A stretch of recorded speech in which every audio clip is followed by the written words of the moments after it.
Hello friends. आज का हमारा टॉपिक है applications of stack. Okay, but हम अभी स्टैक फुल फ्लैश नहीं पढ़ेंगे। अभी हम उसकी एप्लीकेशंस देखते हैं। एप्लीकेशंस इन रियल लाइफ, ये हमारे रियल लाइफ में, हमारी डे टू डे लाइफ में ये कहाँ यूज होता है। एंड उसी के साथ साथ हम ये पढ़ेंगे कि ये कंप्यूटर्स की लाइफ में एप्लीकेशंस ऑफ स्टैक क्या है, स्टैक का यूज क्या है कंप्यूटर की लाइफ में। हमको भी सिर्फ इतना जानना है कि जो ये स्टैक होता है, इन डिटेल हम इसको नेक्स्ट वीडियो में पढ़ेंगे। बट फॉर दिस वीडियो आप इतना जानिए कि स्टैक जो होता है वो क्या होता है। एक लीनियर टाइप का डेटा स्ट्रक्चर होता है और इस पर हम डिस्कस कर चुके हैं। लीनियर डेटा स्ट्रक्चर क्या होता है? जो एक सीक्वेंस में मेमोरी में स्टोर होता है। ओके, फॉर एग्जाम्पल कि अगर मुझे स्टोर करना है सपोज 1 2 3, तो 1 के बाद 2, 2 के बाद 3 एंड सो ऑन, तो ये एक सीक्वेंस कहलाता है।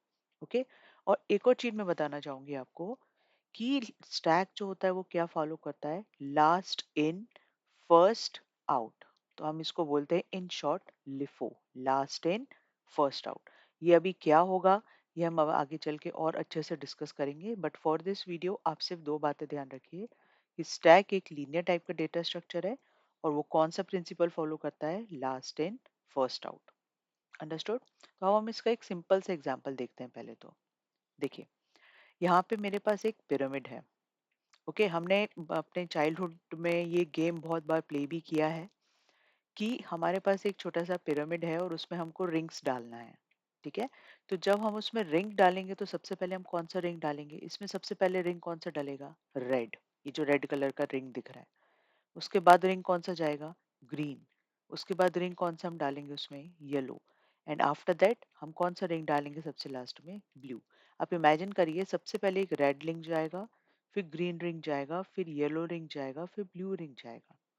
ओके, तो जाने का सीक्वेंस तो मेरा ये है कि सबसे पहले रेड गया, इसको मैं 1 नाम दे देती हूँ, देन 2, देन 3, देन 4। ये मेरा जाने का सीक्वेंस था, मतलब इनपुट का आप कह सकते हैं।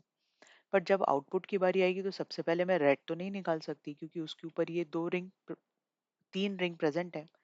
सबसे पहले कौन बाहर आएगा? सबसे पहले रिंग बाहर आएगा ब्लू, फिर रिंग बाहर आएगा येलो, फिर रिंग बाहर आएगा ग्रीन, एंड आफ्टर दैट हम कौन सा रिंग लेके आएंगे बाहर? रेड कलर का। तो इसका मतलब सीक्वेंस कौन सा हुआ?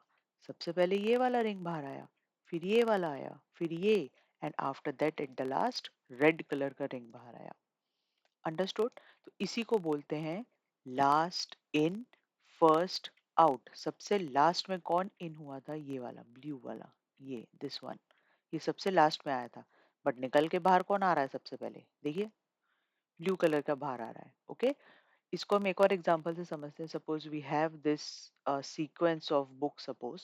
ओके, तो जब ये बुक्स को मैंने जमाया, है ना, हम बुक्स को जमाते हैं ना लाइब्रेरी में या हमारे डेस्क पे, तो सबसे पहले बुक हमने कौन सी रखी? रखने का सीक्वेंस क्या रहा? हमने सबसे पहले बुक रखी 4, फिर हमने बुक रखी 3, उसके ऊपर हमने बुक रखी 2, उसके ऊपर हमने बुक रखी 1। तो ये आप कह सकते हैं this is the sequence of input. Okay, this is the sequence of input, but when I want to take the output, which one comes first? 1। तो ये हो जाएगा सीक्वेंस 1 2 3 4, क्योंकि 1 पहले बाहर आएगी, फिर 2 आएगी, फिर 3 आएगी, फिर 4 आएगी। हम बीच में से कोई बुक को निकाल सकते हैं, बट उससे हो सकता है कि हमारा सीक्वेंस बिगड़ जाए। तो ये एक सीक्वेंस में जब हम मेमोरी में डेटा डालते हैं और मेमोरी से डेटा बाहर निकालते हैं। Okay, so this particular or in a sequence of this last in first out, जो पहले, जो सबसे लास्ट में गया, सबसे पहले लास्ट में कौन सी बुक रखाई? 1। बट सबसे पहले कौन सी बुक आउट हुई? 1। तो this is the principle of last in first out. I hope आपको ये दो छोटे छोटे एग्जाम्पल समझ में आए होंगे और हम रियल लाइफ एग्जाम्पल देखेंगे। बट उससे पहले हम देखते हैं, या हम पहले रियल लाइफ एग्जाम्पल्स ही देखते हैं। देखिए, हम सेट ऑफ बुक्स अरेंज करते हैं इसी ऑर्डर में। Set of suppose cans of paints arrange करते हैं। ये हमारे जो ब्राउजर की हिस्ट्री होती है ना, ये भी किस में अरेंज रहती है? कौन सा सिस्टम फॉलो करती है? वो लिफो। कोई भी इमेज एडिटर सॉफ्टवेयर है, वो भी कौन सा सिस्टम फॉलो करता है? LIFO. Last in first out, stack, decks of card. Okay, back and forward button of your browser, कि हम ये देखिए बैक और बैक, ये हमारी बैक बटन है और ये हमारी फॉरवर्ड बटन है, ऐसा बना होता है ना, लाइक दिस, राइट? तो this is back and forward button, this is also using the concept of stack. Okay, अब हम देखते हैं कि where this actually using in computers world. तो सबसे पहला इसका एक बहुत ही बेसिक और बहुत ही कॉमन एग्जांपल है फंक्शन कॉलिंग। फंक्शन कॉलिंग क्या होता है, ये आपको मालूम ही होगा। यहाँ पे एक सिंपल से तीन फंक्शंस मैंने लिखे हैं। मेन फंक्शन के अंदर है ए फंक्शन, जिसको हम कॉल कर रहे हैं। फिर ए कहाँ पे रिटर्न है, यहाँ पे। ए फंक्शन के अंदर कौन सा फंक्शन कॉल हो रहा है, बी फंक्शन, एंड बी कहाँ पे है, ये है। और बी के अंदर कुछ set of lines of codes है, मतलब कि ए कॉल हो रहा है, ए रिटर्न है यहाँ पे और बी रिटर्न है यहाँ पे। ठीक है, तो आपको ये मालूम है कि हमारा जब भी प्रोग्राम रन होता है तो वो मेन फंक्शन से रन होता है। तो सबसे पहले हम यहाँ पे एक छोटा सा स्टैक बना लें। ये जो हमने स्टैक बनाया, ओके, सबसे पहले कौन सा फंक्शन आएगा, मेन। तो हम यहाँ पे मेन डाल देते हैं, this is our main function. Okay, अब ये मेन फंक्शन पे लग जाएगा पॉज। अभी ये क्या था, प्ले बटन पे था, ये प्ले हो रहा था। अब जैसे ही ये प्ले हुआ उसके अंदर एक और फंक्शन कॉल आ गया। तो जैसी फंक्शन ये कॉल आया ए, तो इस पे लग जाएगा पॉज। और अभी प्ले कौन सा होगा, या आप कह सकते हैं कॉल कौन सा होगा, ए फंक्शन। ए फंक्शन के बाद कॉलिंग होने के बाद वो उसके स्टेटमेंट पे गया, फंक्शन के पास गया। फंक्शन के अंदर जब उसने रीड किया तो उसने देखा कि there is one more function calling. Okay, तो ए पे भी क्या लग गया, पॉज लग गया। And right now B function is on demand, B is playing. B जब प्ले हुआ तो जब बी के पास गया तो उसने देखा यहाँ कोई और फंक्शन नहीं है, there certain line of code. मतलब ये जो बी फंक्शन है, this going to be execute, ये प्ले बटन पे है, this going to be execute, after that it returns here.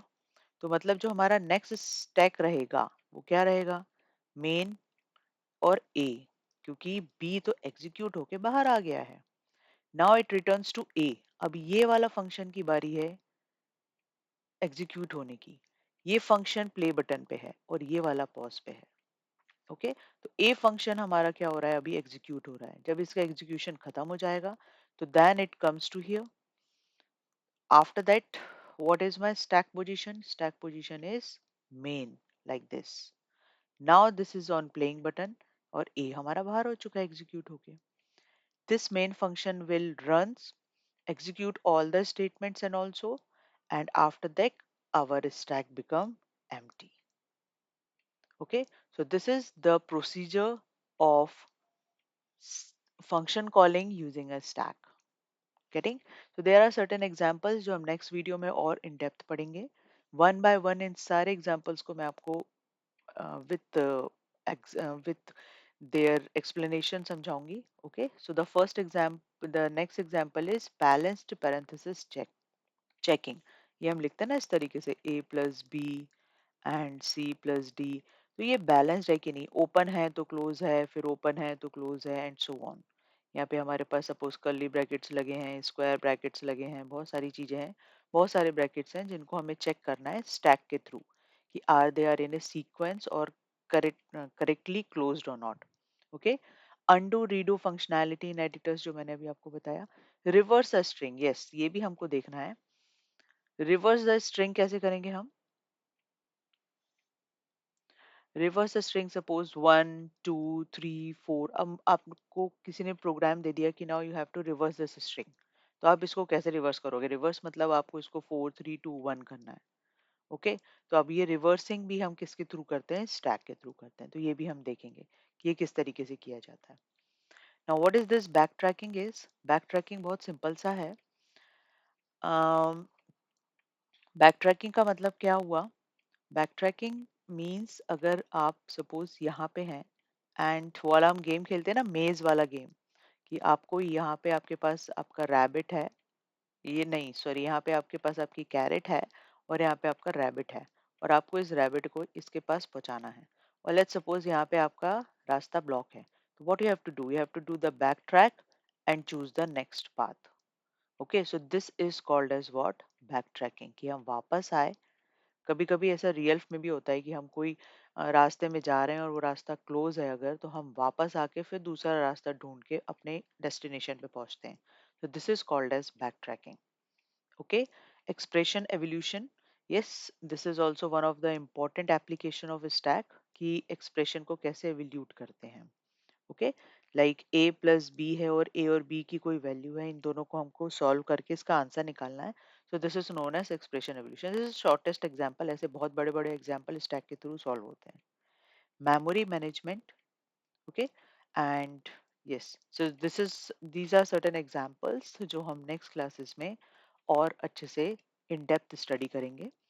तो प्लीज नेक्स्ट वीडियो पे देखिए for the basic for the basic details of stack and followed by their applications. And the one thing, operations की algorithms भी हम next video में पढ़ेंगे. ये video में सिर्फ मैंने आपको ये बताया कि मेनली स्टैक हमारा यूज होता कहाँ पे. आई होप आपको वीडियो समझ में आया होगा, क्योंकि this is the very basic about a stack, that it follows the LIFO structure, LIFO principle, and it is in a linear structure. Okay, so see you in the next video. Bye bye.